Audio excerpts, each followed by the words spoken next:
সূরাতুন নাসর, এটা 7 বার পরে হাতের তালুতে ফু দিন আর ফলাফল নিশ্চয় দেখুন।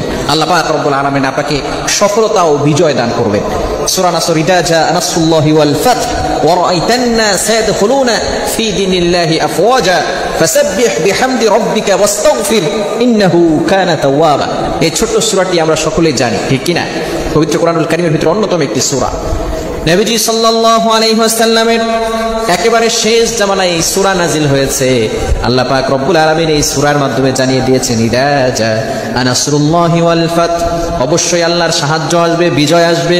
ওয়া রাআইতান নাস সায়াদখুলুনা ফি দীনিল্লাহি আফওয়াজা, মানুষ দলে দলে ইসলামের দিকে, ইসলামের ছায়াতলে হাজির হয়ে যাবে, ইসলাম ধর্ম গ্রহণ করবে।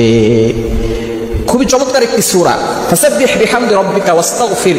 এজন্য আমাদের কি করতে হবে? আল্লাহ তাআলার প্রশংসা করতে হবে। বিজয় যদি আনতে চাই, সফলতা যদি আনতে চাই, বেশি বেশি ইস্তিগফারের আমল করতে হবে। বিহামদি রাব্বিকা ওয়াস্তাগফির, ইস্তিগফার আমল করতে হবে, আল্লাহর প্রশংসা করতে হবে এবং তাওবা করতে হবে। ইন্নাহু কানা তাওয়াবা। এই সূরার ভিতরে অনেক বরকতময় একটি সূরা। এই সূরা যদি কোনো ব্যক্তি 7 বার পরে হাতের তালুতে ফু দেয়, আল্লাহ পাক রব্বুল আলামিন আপনাকে সফলতা দান করবেন, সাকসেসফুল ম্যান আপনি হয়ে যাবেন। শুধু তাই নয়, আল্লাহ পাক রব্বুল আলামিন আপনাকে বিজয় দান করবেন। অনেক সময় দুশমনরা আপনার উপরে দুশমনি করতে চায়, বিশেষ করে যে সমস্ত মা বোনেরা আছেন বিবাহ করার পরে শ্বশুর শাশুড়ির কাছে যান, অনেক সংসারের ভিতরে এমন সমস্যা হচ্ছে, শ্বশুর শাশুড়ির কাছে বৌমা নির্যাতিত হচ্ছে অথবা বউয়ের মাধ্যমে শ্বশুর শাশুড়ি নির্যাতিত হচ্ছে। এরকম সমস্যা আমাদের সমাজে আছে না নাই? খবরদার, কারো উপরে আমরা জুলুম করবো না, নির্যাতন করবো না। জুলুম করলে অবশ্যই আল্লাহ পাক রব্বুল আলামিন শাস্তির ব্যবস্থা করবেন।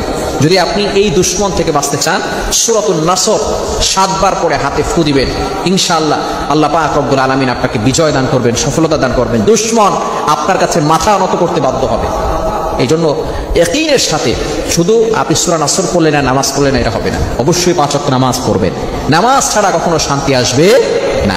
নামাজ পড়বেন, আল্লাহর কাছে দোয়া করবেন এবং দুশমন থেকে বাঁচার জন্য আরো একটি ছোট্ট আমল আপনি করতে পারেন। আল্লাহুম্মা ইন্না নাজআলুকা ফি নুহুরিহিম ওয়া নাউযু বিকা মিন শুরুরিহিম। এই ছোট্ট দোয়াটি ফজরের নামাজের পরে 7 বার এবং মাগরিবের নামাজের পরে 7 বার, এটাও 7 বার করে পড়বেন। পড়ে যখন আপনি পড়বেন, তখন আপনি যারা আপনার সাথে দুশমনি করছে তাদের কথা আপনি স্মরণ করবেন। দেখবেন ইনশাআল্লাহ কয়েকদিনের ভিতরে দুশমন আপনার কাছে মাথা নত করতে বাধ্য হবে। এজন্য আমরা ইয়াকিনের সাথে করব, ট্রাস্ট করব যে আল্লাহ তাআলার কোরআনের ভিতরে পাওয়ার রয়েছে। কোরআনের আমল করলে, কোরআনে আমল করলে আল্লাহ পাক রব্বুল আলামিন আমার জন্য সহজ করে দিবেন। দুশমন আমার কাছে বিজয় লাভ করতে পারবে না, দুশমন আমার কাছে মাথা নত করবে। এজন্য অবশ্যই ইয়াকিন থাকতে হবে, বিশ্বাস থাকতে হবে, নামাজ ছাড়া যাবে না।